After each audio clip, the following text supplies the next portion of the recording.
नमस्कार। तो आज हम इस पार्ट में देखने जा रहे हैं कि जैसे हमने पिछले पार्ट में बात की थी कि ये हमारी लग्न कुंडली होती है जिसको हम D1 भी बोलते हैं। और आज मैं आपको एक किसी की कुंडली एक्चुअल जो है वो दिखाना चाहता हूं कि ये जो कुंडली है इसमें आप देखेंगे ये लग्न कुंडली बनी हुई है और इसमें इनका जो लग्न है वहां पे फर्स्ट हाउस यानी कि जो लग्न है वहां पे 4 नंबर की राशि 4 नंबर लिखा हुआ है। यानी इसका मतलब यह है कि यहां पे इस समय 4 नंबर की राशि बैठी हुई है। और 4 नंबर की राशि आपको याद होगा कि इसका हमने जो इसके मालिक हैं वो हैं चंद्रमा। तो यहां पर कर्क राशि लग्न में बैठी, उसके जो स्वामी हुए चंद्रमा हुए, यानी कि लग्नेश जो हुए वो इस कुंडली के हिसाब से इस कुंडली के लिए चंद्रमा है, राइट। और यहां पर आप देखेंगे कि सूर्य जो है वो कन्या राशि में बैठे हुए हैं और 1 2 3 थर्ड हाउस में बैठे हुए हैं, ठीक है। तो अब कन्या राशि में सूर्य बैठे हुए हैं तो इससे हम अनुमान भी लगा सकते हैं कि कन्या राशि में सूर्य जो होते हैं वो लगभग सितंबर महीने के अंदर कन्या राशि में होते हैं। तो इट मींस कि ये जिसकी भी कुंडली है उसका जन्म सितंबर में हुआ है, ठीक है। और मैं बता भी देता हूं कि इनका जन्म हुआ है 25 सितंबर का, राइट। और एक चीज और आप यहां पे मैं आपको इंटरेस्टिंग एक आपको लगेगा कि यहां पे सूर्य थर्ड हाउस में है। यानी कि मैंने आपको लास्ट वीडियो में बताया था कि सूर्य जब सूर्य उदय होते हैं तो वो हमेशा लग्न में होते हैं। तो और हर 2 घंटे के बाद, क्योंकि उनको 24 घंटे में पूरा 360 डिग्री घूमना है, ये 360 डिग्री का एक हमारा मानचित्र है ब्रह्मांड का। तो 24 घंटे के अंदर उनको 12 राशियां घूमनी है, यानी कि एक राशि घूमने में उनको लगा 2 घंटे का समय, राइट। तो अब वो घूमते हुए जब 2 घंटे यहां 2 घंटे यहां 2 घंटे यहां हर हाउस में होते हुए इस समय थर्ड हाउस में आ गए। सूर्य के घूमने की डायरेक्शन ये वाली होती है क्लॉकवाइज, राइट। तो इट मींस कि जब वो यहां पर आ गए तो सूर्योदय के समय वो यहां पे लग्न में होंगे। तो यहां से 2 घर की दूरी है, इसका मतलब लगभग 4 से 5 घंटे लग्न से सूर्य उदय होने में 4 से 5 घंटे का समय अभी बाकी है। इससे आप ये भी समझ सकते हैं, और ये बड़ा इंटरेस्टिंग है कि ये जिसकी भी कुंडली है इसका मतलब कि वो लगभग आप ये मान के चलें कि 12-1 बजे या मतलब मध्य रात्रि के आसपास का उसका जन्म है। हम चेक भी कर लेते हैं। इनका जन्म समय है 2:50 2:50 रात्रि का, राइट। तो इस चीज से जब आप थोड़ा सा समझ जाएंगे तो आप ये भी पता लगा सकते हैं कि ये कौन से महीने की इसका जन्म है जिसकी भी ये कुंडली है, और टेंटेवली आपको टाइम का भी आइडिया सूर्य की स्थिति देख के लग जाएगा, ठीक है। और यहां पर आप देखेंगे कि लग्न और उसके साथ ही जो जितने भी ग्रह हैं वो कौन सी राशि में बैठे हुए हैं, और अंश यानी डिग्री कितनी उसकी डिग्री है, ठीक है। यहां पर ये मैं समझा देता हूं आपको कि जो ग्रह है जब वो मूव करते हैं तो ये 360 डिग्री का एक मैंने जैसे बताया कि एक ब्रह्मांड का एक हमारी पिक्चर है, पिक्टोरियल हमारे पास ग्राफ है। तो नेचुरली आपका ग्रह मूव भी करेंगे, ठीक है। और जब हम पूरा एक राउंड लगाएंगे ब्रह्मांड का तो वो होता है 360 डिग्री, राइट। और जब हमारे पास 12 हाउसेस हैं, 12 घर हैं, अगर हम इसको 12 से डिवाइड करें तो हमारे पास आता है 30 डिग्री।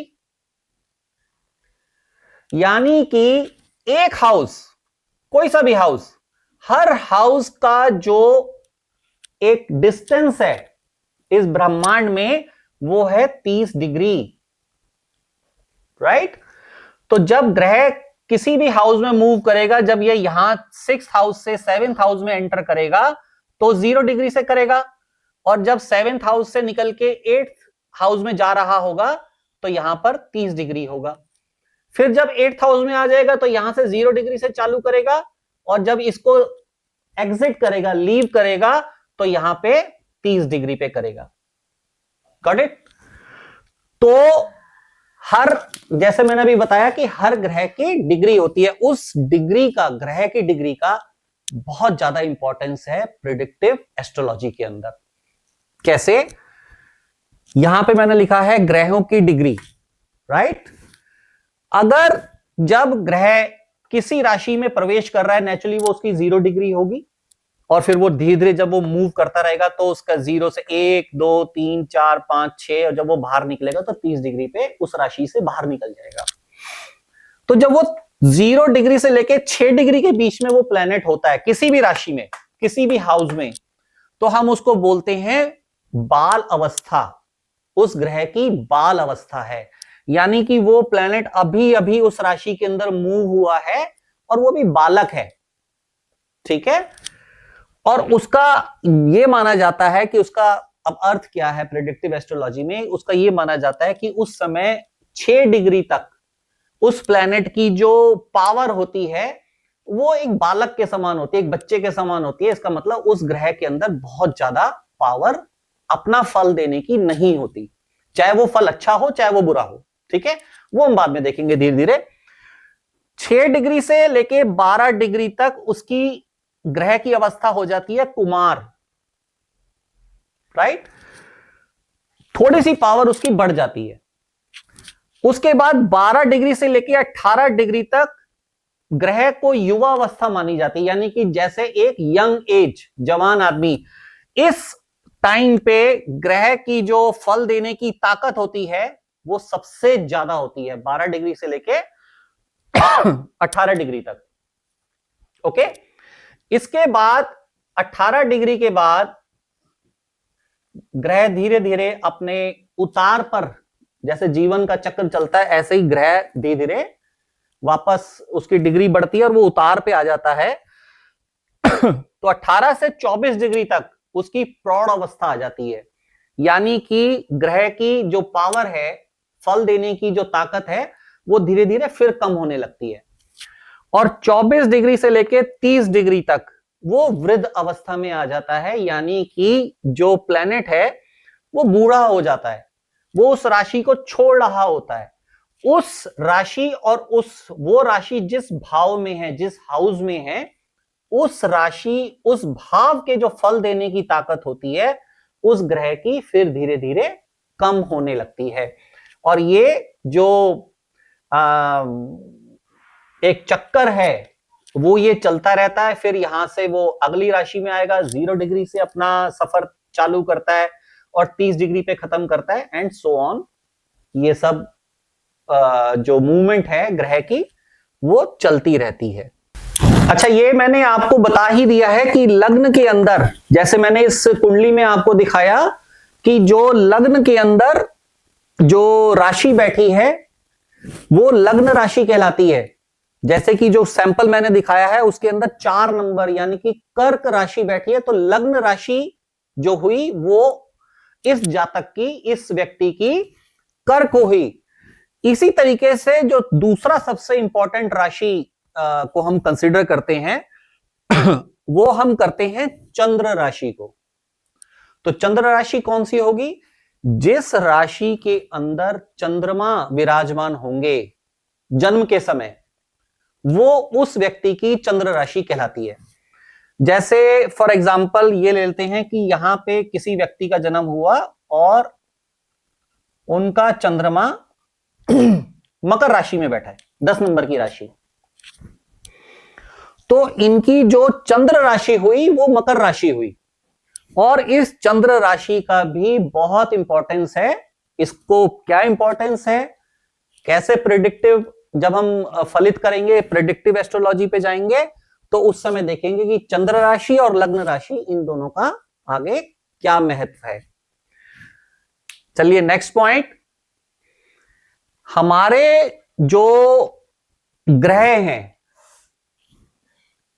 जो हमारे पास 9 ग्रह हैं, उनको हमने 2 कैटेगरीज में हमारे ऋषि मुनियों ने क्लासिकल एस्ट्रोलॉजी जो है उसमें डिवाइड किया है, देव और दूसरा है दानव।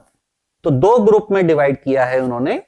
देव ग्रुप में हमारे पास आते हैं मंगल, चंद्रमा, बृहस्पति और सूर्य। इसी तरीके से जो दानव समूह है उसके अंदर हमारे पास है शुक्र, शनि, राहु और केतु, राइट। बुध को हमने अभी बीच में लिखा हुआ है, वो अभी हम एक्सप्लेन करेंगे। तो जो देव ग्रुप जो है ये सारे आपस में मित्र हैं, ये सारे आपस में मित्र हैं। मित्र हैं तो नेचुरली जब किसी की कुंडली में इनकी पोजीशन होगी तो वो एक दूसरे की सहायता ही करेंगे। तो ये जहां पर जो हम बात कर रहे हैं ये नेचुरल फ्रेंडशिप की बात कर रहे हैं, नेचुरल फ्रेंडशिप की। कभी कभी कुंडली में पोजीशन के हिसाब से ये मित्रता सम भी हो जाती है, न्यूट्रल में बदल जाती है, ठीक है, वो हम फिर आगे देखेंगे। बट नेचुरल वे में ये एक ग्रुप में सारे चारों ग्रह एक दूसरे के मित्र हैं, दोस्त हैं, फ्रेंड हैं। दूसरा जो ग्रुप है उसके अंदर शुक्र, शनि, राहु, केतु, ये भी मित्र हैं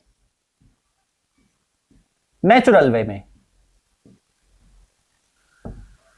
पर हां, कुंडली में ग्रहों की पोजीशन के हिसाब से कभी कभी ये मित्रता छोड़ के सम हो जाते हैं, यानी कि न्यूट्रल हो जाते हैं, राइट। वो अलग अलग कुंडली के कॉम्बिनेशंस अलग अलग बन सकते हैं। अब यहां पर और देव और दानव ये हमेशा नेचुरल वे में एक दूसरे के शत्रु हैं, एक दूसरे के शत्रु हैं। यानी कि सूर्य शनि शत्रु, सूर्य शुक्र शत्रु, सूर्य राहु शत्रु, सूर्य केतु शत्रु, राइट। अब एक हमने यहां पे बुध लिखा है। बुध जो है वो जो दानव समूह के जितने भी प्लैनेट्स हैं, शुक्र, शनि, राहु, केतु, इनके नेचुरल मित्र हैं, नैसर्गिक मित्र हैं, राइट। और जो देव ग्रुप है उसमें मंगल और चंद्रमा इनके शत्रु हैं। परंतु दूसरी तरफ बृहस्पति और सूर्य के साथ इनकी मित्रता है। तो ये एक कॉम्बिनेशन हमारा बनता है कुंडली में ग्रहों की प्लेसमेंट के हिसाब से। ये सब आगे प्रेडिक्टिव एस्ट्रोलॉजी में हमारे काम आता है, ठीक है। इस आज के लिए इतना ही। तो ये मैंने आपको बता दिया है, एक कुंडली का आपको सैंपल भी दिखा दिया, और ग्रहों की डिग्री और ग्रहों के ग्रुप देव और दानव। बाकी हम दोबारा मिलते हैं अगले पार्ट में, और एस्ट्रोलॉजी ज्योतिष के बारे में हम आगे और सीखेंगे। Thank you.